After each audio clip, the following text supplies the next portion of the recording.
Welcome to Inside the Studio with Greg Wurth, and this is a special episode. I've been asked to give some examples of what the Oracle sounds like in action, and a friend over at the Real Gear Online forum has provided some stems, which is a song that he mixed, and he personally owns a Soundcraft Ghost console that is modified to some capacity, and so he's provided his mix that he did off that console, and everything's Unity gain, and he printed it with a Burl B2 converter, and everything is done at 96 kilohertz 32-bit float. And so he provided me with the stems, and I printed it the same way through the Oracle and then hitting the Burl, and everything's calibrated at minus 16 on the converter side. So I went ahead and printed an in the box mix based on the stems just to have a third comparison. And the idea was, I wanted this to be a blind comparison because when you're listening to things and you know what they are, you tend to have preconceived opinions based on what people said, or if something looks a certain way, you tend to have this subliminal thing in your mind that you think that it might sound a certain way. So I think it's important to really listen to things and just judge it based on what you're hearing. And I've created a couple loop sections here. I'm actually using Studio One. I figured it'd be cool to give it a try here for this video. So basically I lined up mix A, B, and C. And I'll tell you which ones they are at the end of the video. But what I want you to focus on is when I'm looping each mix, and I'll change it A, B, C, focus on different instruments. So maybe to start, listen to the drums on each comparison. And then the next one, listen to the bass. The next one, listen to the guitars, and so forth. And, this first loop section is just instrumental. The next one will be the verse, then it'll be the chorus, and then the solo guitar. So just focus on the different elements. So when I switch between the different mixes, just hone in on that and see if you can understand the differences and kind of hear, is one have a different kind of sonic character and things like that. So it's really good to train your ear. And I do this a lot when I test gear and I decide on what equipment that I want to buy, because I'm listening to various things. And so there you have it. So let's start this loop section it's near the intro and it's just instrumental.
So as you can hear, they're all very close. I mean, they're not drastically different, which, I'm not surprised because software is really good these days. So summing something in the box isn't going to be horrible, and it's been proven. So, think about what you're hearing. I mean, right off the bat, what I hear in mix A, for me, the biggest difference is that with the drums, the transient content. And I think that's kind of what you're going to really hear most of your differences in when you're listening to comparisons with things, because they, if a transformer or op amps are in the chain, those kind of affect how your transients sound. And mix A, I hear a little bit of punch, and the low end is a little. It's got a little extension there. It feels dimensional, and same with B. B to me sounds a little darker, but it's still got some nice dimension there. And then C, the transients, they just sound a little further back in the mix, so they're not as accentuated. But I mean, it's really tough. I mean, listening to these things, it's like it's hard to really decide which one is better. And one thing that I have to say is, at least, my philosophy with mixing is that, if you're going to use summing, you really need to start with the summing mixer that you're going to use from the beginning of the mix.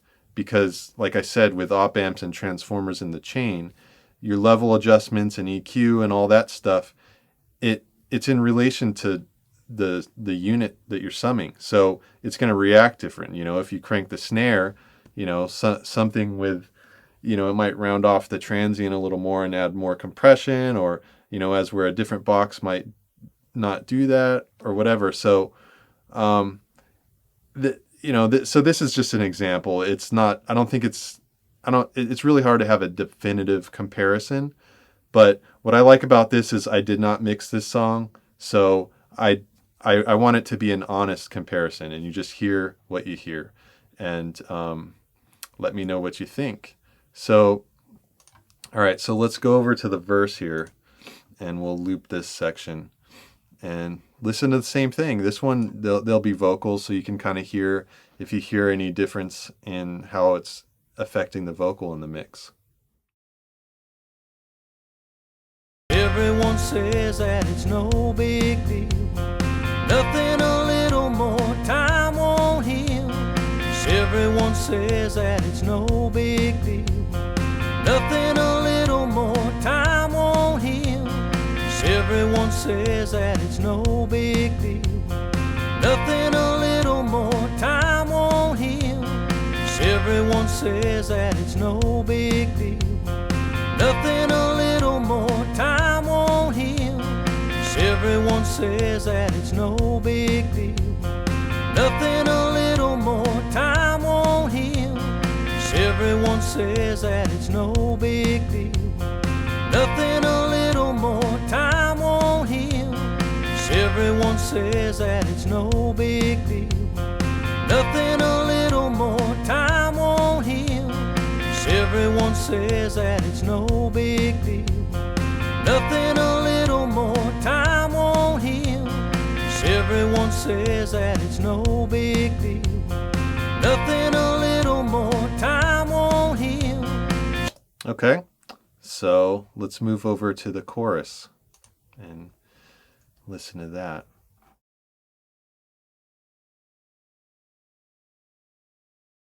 Walk by myself away to lose my mind. I'm ready for a change of any kind. Better work. Walk by myself away to lose my mind. I'm ready for a change of any kind. Better work. Walk by myself away to lose my mind. I'm ready for a change of any kind. Better work. Walk by myself away to lose my mind. I'm ready for a change of any kind. Better work. Walk by myself away to lose my mind. I'm ready for a change of any kind. Better work. Walk by myself away to lose my mind. I'm ready for a change of any kind. Better work. Walk by myself away to lose my mind. I'm ready for a change of any kind. Better work. Walk by myself away to lose my mind. I'm ready for a change of any kind. Better work. Walk by myself away to lose my mind. I'm ready for a change of any kind. Better work. All right, so I played that a little extra because I want you to listen to more elements. You got to give your ear a little break to change with what your focus is. So, all right, so let's move on and we'll go to the solo section. So this has guitar, so we'll see if you hear any difference there.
Okay, so there you have it.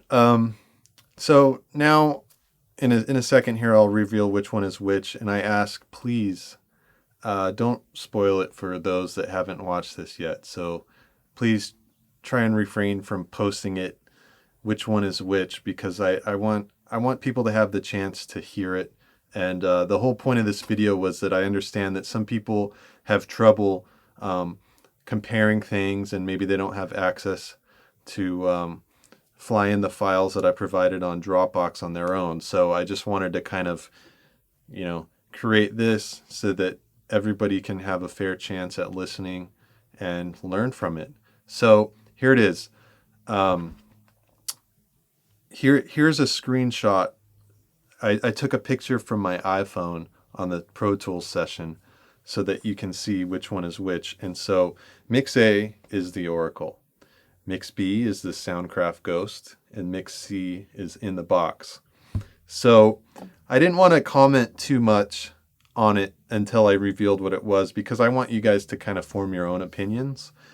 And I can expect that, it's going to be drastic opinions towards either or, and that's perfect because everyone has different ears and different tastes. So what I was hearing on mix A, especially on the chorus, was I felt like it was a little more punchier than all the other mixes, and the kick and the snare specifically kind of poked through more, especially in the chorus. And it had dimension to it.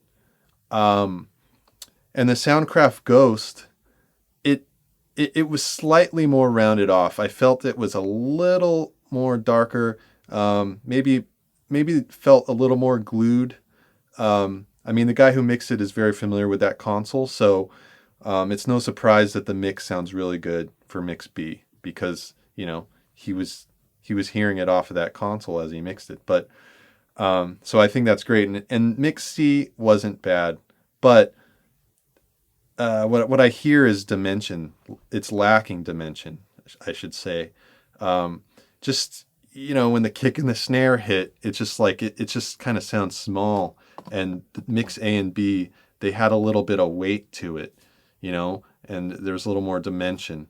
And especially with the guitars, there was just a little nicer harmonic content. But it's very close. Mix C by all means could work as a final mix. I don't think anybody would complain. So what I want to mention was, as you can see the waveforms here, the mix it was a moderately leveled mix, so it wasn't pushing the summing very hard at all. So I think a future comparison would be cool to try a different genre of music, and where it's pushing the summing a little more, so you can hear the artifacts that the op amps and transformers might add to it when you're pushing it hard. So there you have it. And feel free, if you guys have any source material, please send me some stems. Send me your in the box mixes. If you have your own summing mixer, send me the mix off of there, and try and keep everything unity, nothing on the stereo bus. I'll continue to do these. I think it's really fun. Make sure you subscribe to the newsletter on the website and the YouTube channel, and I'll check you out next time.